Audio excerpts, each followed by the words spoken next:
incredible player. Has had a ton of production. I think he has the most kick return touchdowns in NFL history.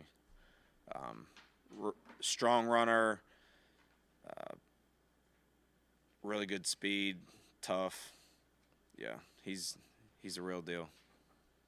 You have this quick of a turnaround, in terms of facing a team and Yeah. so what's the biggest things? I mean, how much change are you looking for what they did differently in that one game, or is it more building off what you guys did or didn't do in the first matchup? Yeah, so I would say for this game specifically, and having played one team just in between, obviously these games, is the first game was played in a lot different conditions than we're anticipating we're going to get on Sunday.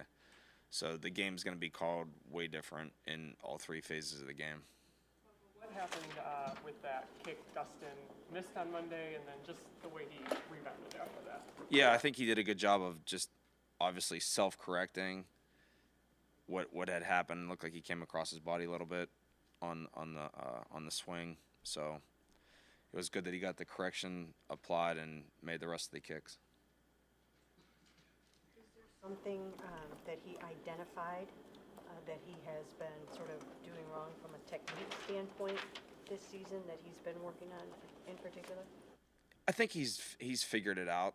I think that I know he's gone back and looked at his film, from previous weeks and previous seasons, like looking mostly at last year's tape to figure out what's going on.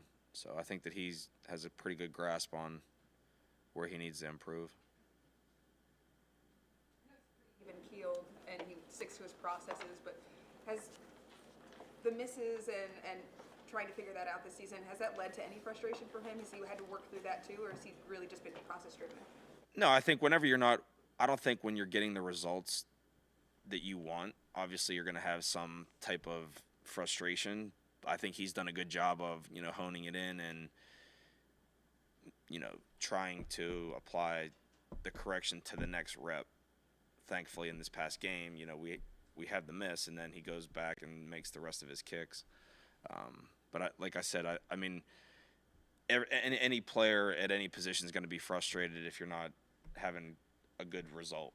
So I think that I would anticipate he's definitely had some frustration, but he hasn't shown it, and I think he's done a pretty good job of bouncing back.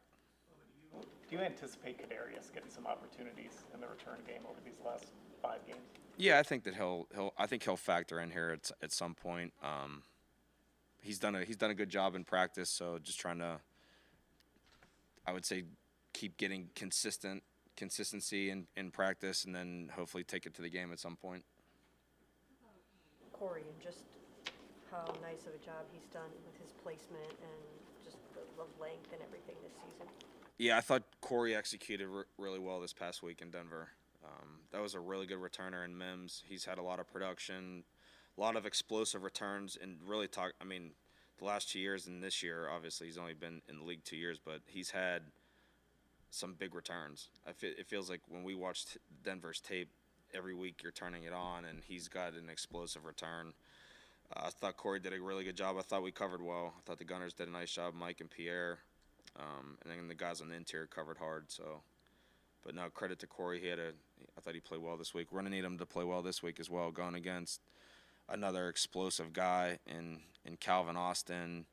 I know that he's coming off the concussion, so we're monitoring that, anticipating we could get Jamal Agnew or somebody else on the roster that could factor in there for them. Fake, I don't know, a few weeks back where they dropped the pass, the fake punt.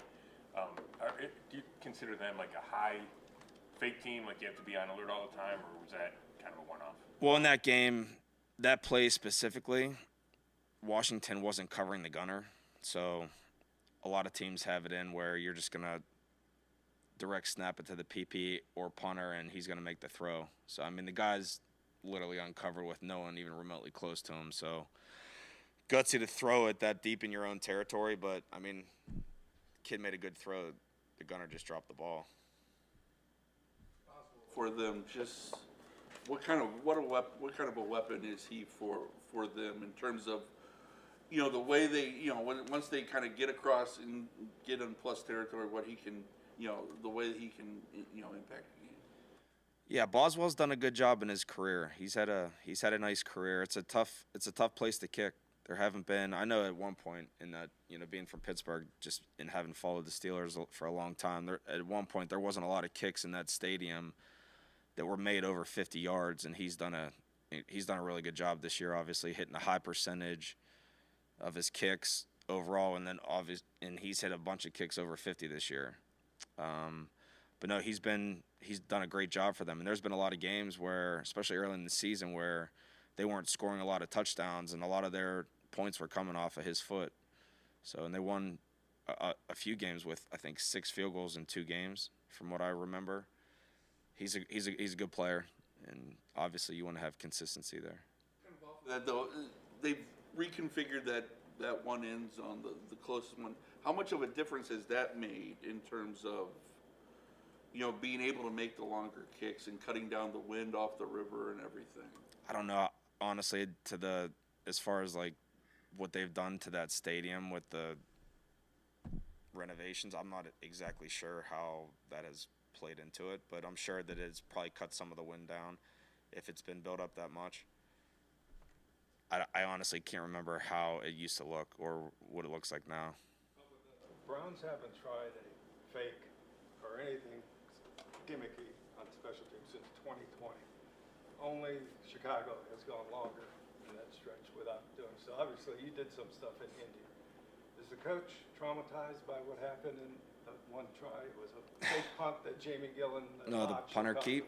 covered. Yeah, you'd have to ask Kevin. No, you'd have to ask him on that. We talk through things every week, so.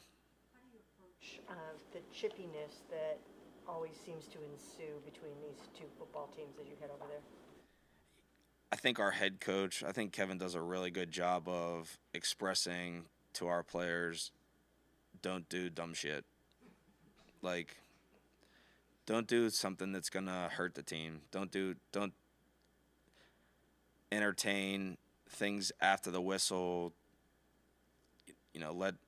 Let the opponent talk all they want. Let's do our talking in between the whistles. At the end of the day, like, it is frustrating when you see dumb things post whistle to me. That ends up like really hurting the team.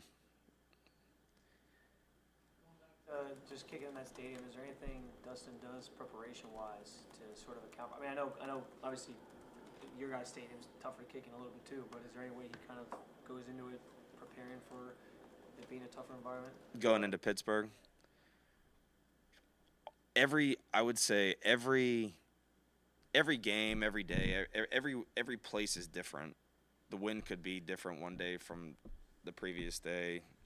It's showing that the weather's going to be, I think, could be in even in the 50s with moderate wind.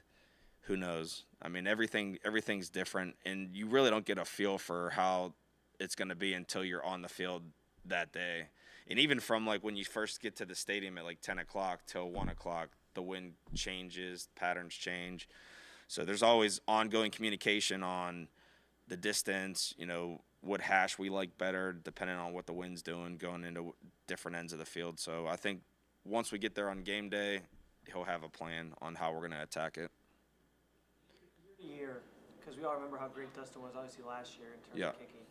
And I guess you can even use Justin Tucker as an example for this year too, just how he's kind of had some struggles. Just what changes that makes sometimes kicking so volatile year to year for some of these guys, especially knowing they're creatures of habit where they have such a routine as to how they do things. Yeah, it's an extremely difficult position to play. It's one that I would not want to take part in. Honestly, it's a very, very tough position. There's a lot of variables and factors that go into it. Obviously, we've gone from a veteran snapper to a younger snapper. Those things, everything factors into the kick, to the operation, the timing, the speed, the placement, the conditions. So, you know, we haven't had I would say the results at a high enough level. I think that he's done a solid job trying to fix it. So hopefully in the next 5 weeks we can do that. All right.